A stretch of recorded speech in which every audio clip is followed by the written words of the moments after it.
Well, this is feeling some Sark because all things come in cycles.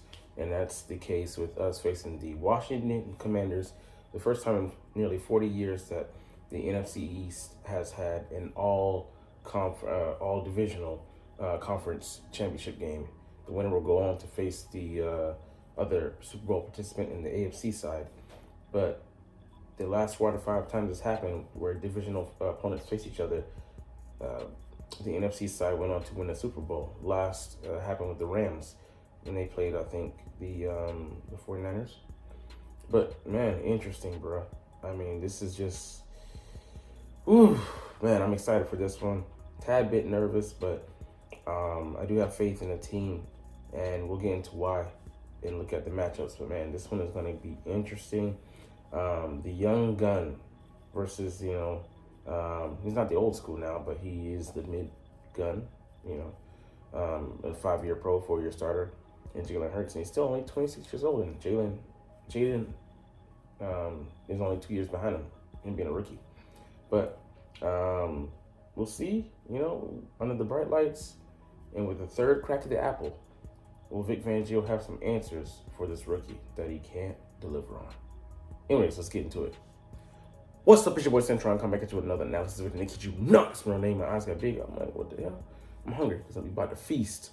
Anyways, Eagles Commanders preview: 5 things to watch when the Commanders have the ball. So damn, let's just focus on them.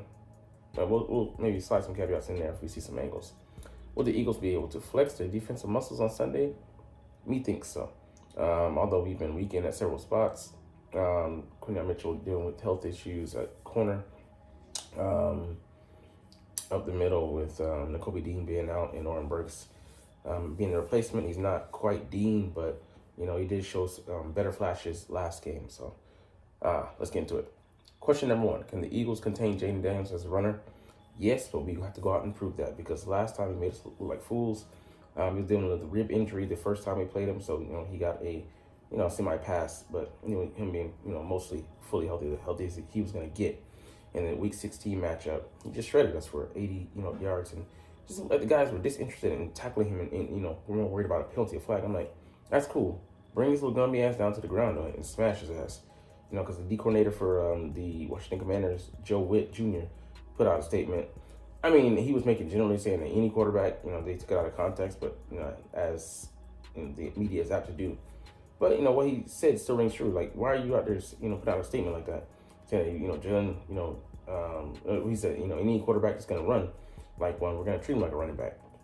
Duh, don't you, you remember that you have a running quarterback as well in Jaden Daniels, and he's even more flimsy than in Jalen. The only reason he hasn't been hurt because he hasn't taken a serious hit. He's been, shifty, but that's gonna come to an end someday. He's gonna take a hit, and with that frame, can he take the pounding? Pause. But we have to just contain him. Rush as a unit.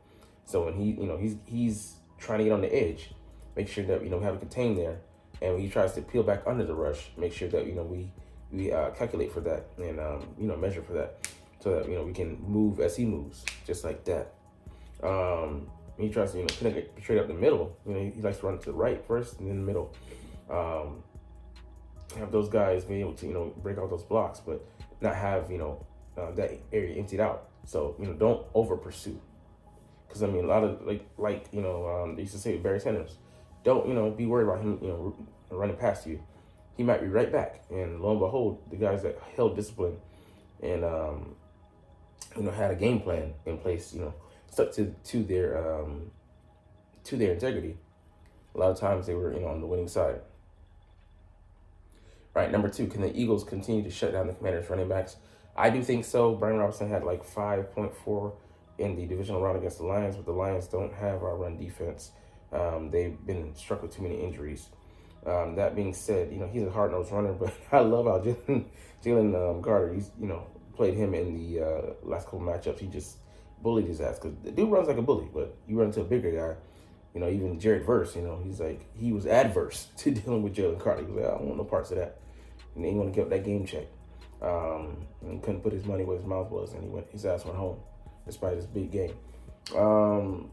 But I do think they can shut him down, and they've had good run fits, with him. So, he's not a speed guy. He's powerful, but he's not really a threat for the most part. So, I think we should be able to, deal with him.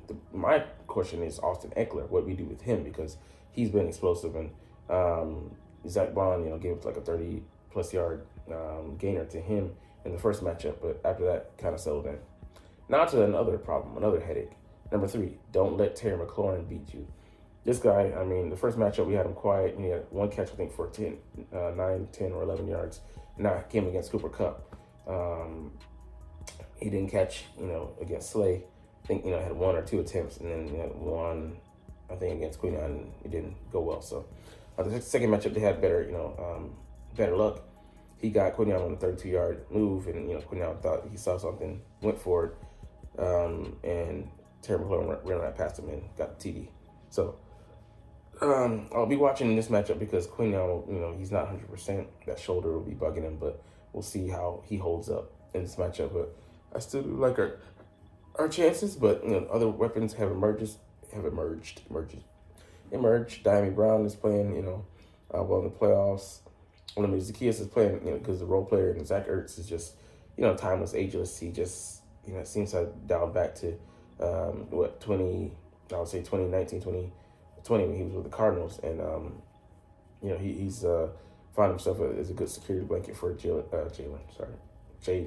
Daniels. But yeah, that man is always dangerous. So yeah, he's waving right back. Hopefully, give you some love taps.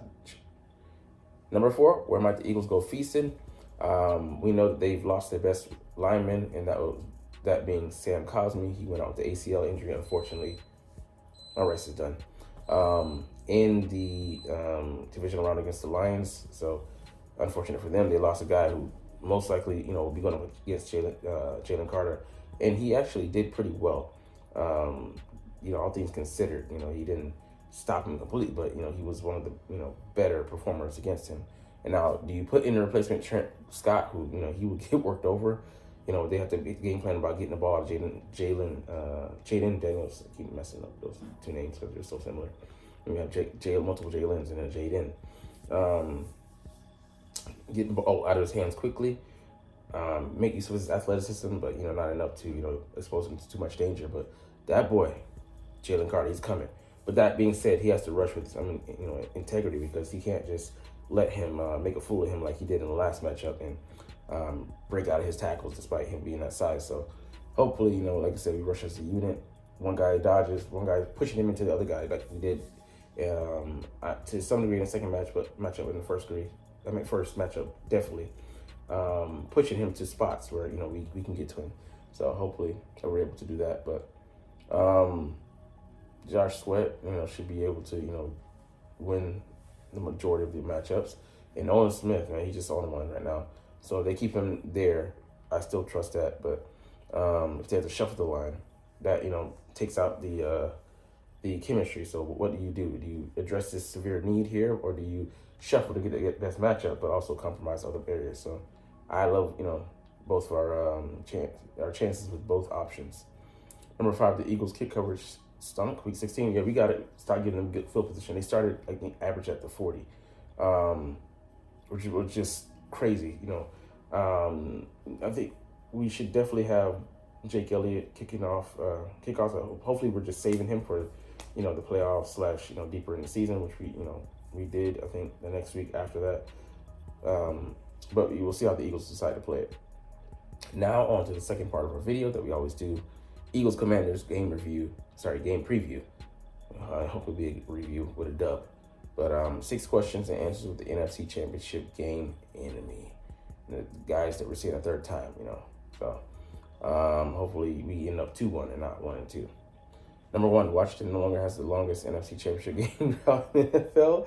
So it's great that they were able to pass that to the Dallas Cowboys, the rightful owner of that. Their ineptitude, existing for 30 plus years. It's been 1995 since they went and they, went to Super Bowl and won. But it's been on such a drought, and people celebrating their past wins. I get it. You love to count the rings, but you've never seen one being put on a finger. You've never seen anything outside of YouTube scratchy, grainy videos. bro, I can say that I witnessed the Eagles championship with my own 2 eyes in the prime of my life. Can you? I mean, it's just sad, bro. The copium is being taken in heavy doses. Please don't end it. Y'all taking way too much. And this new head coach hiring, he ain't it. He ain't it. Y'all need a lot of work. Anyways, number 2, Commanders starting right guard Sam Cosmi suffered a season-ending injury. I'm just gonna finish what they're saying. Yes, is this concerning? Hell yeah, it is. Jalen Carter is a monster, and he will destroy you if given a chance. Even given Daniel's mobility, he has a guy in his face before he can even make a move. Dead. The fake stunts, the swim move, dead. Like I'm looking forward to seeing that matchup and see how heavily they're gonna be compromised. To what degree? It's gonna be cheat man show like deadly. Or is it going to be like, they can stop the bleeding in spots? All right, number 3, what else has changed for the Commanders since they last played the Eagles? What's different about Washington in this matchup? I just think the confidence that they're playing with. Definitely a healthy Marshawn Lattimore. I still don't think it makes a difference because healthy or not, AJ's still better. He'll win some, of course, because AJ's not going to win 100%, but, he's going to get that work. Austin Eckler definitely makes a difference in the short passing game. He's a weapon to watch, and having Jonathan Allen back is a boost. Even though he's lost his running mate in Daron Payne, who's going to be out this game, dealing with broken finger / knee injury. So health, returning guys, and then just the confidence that they're playing with, which kind of forays into the next question. What's one thing that makes you feel really good about the Commanders' chances? I mean, just like their defense has markedly been slightly improved in the playoffs. They showed that they can hang with anybody. They don't lack for confidence. Like I said, they're feeling themselves right now. They're at practice, but like no giddy. They're playing with house money, so to speak. Nothing to lose and everything to gain. It's a dangerous team. But that being said, I think that the inexperience will come into play.